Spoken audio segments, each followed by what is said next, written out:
Music by DJ विकास सीतामढ़ी।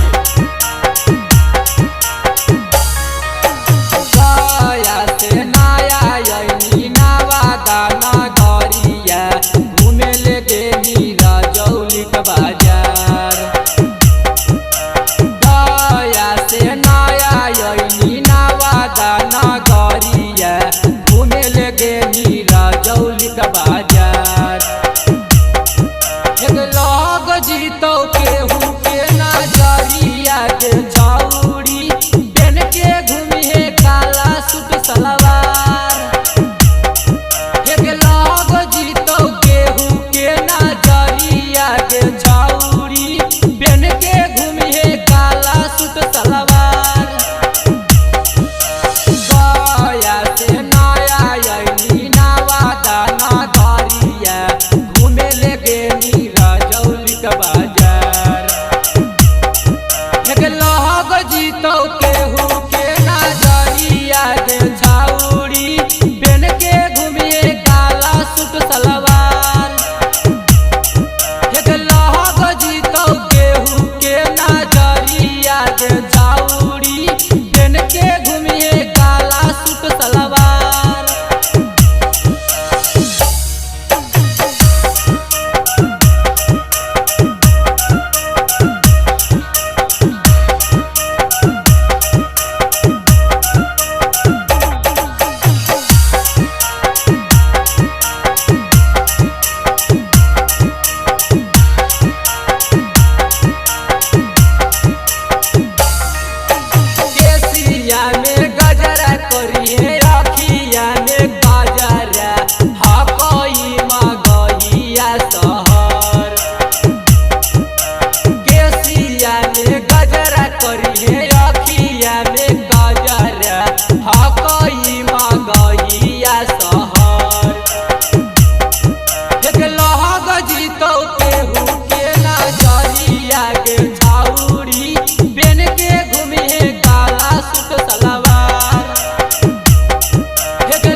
करिए अखिया में बाजारा हकई मगहिया शहर।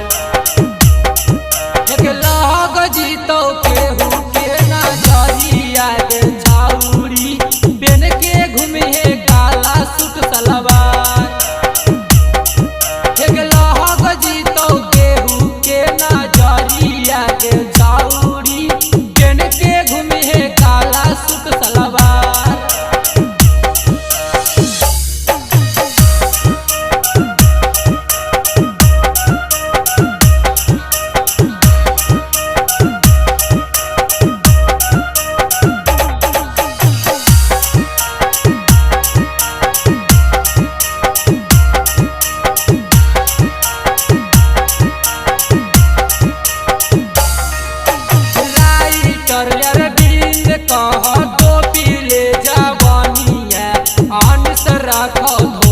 पर नजर राइटर अरविंद कह दो पीले जवानिया अनिस रख धोरी पर नजर।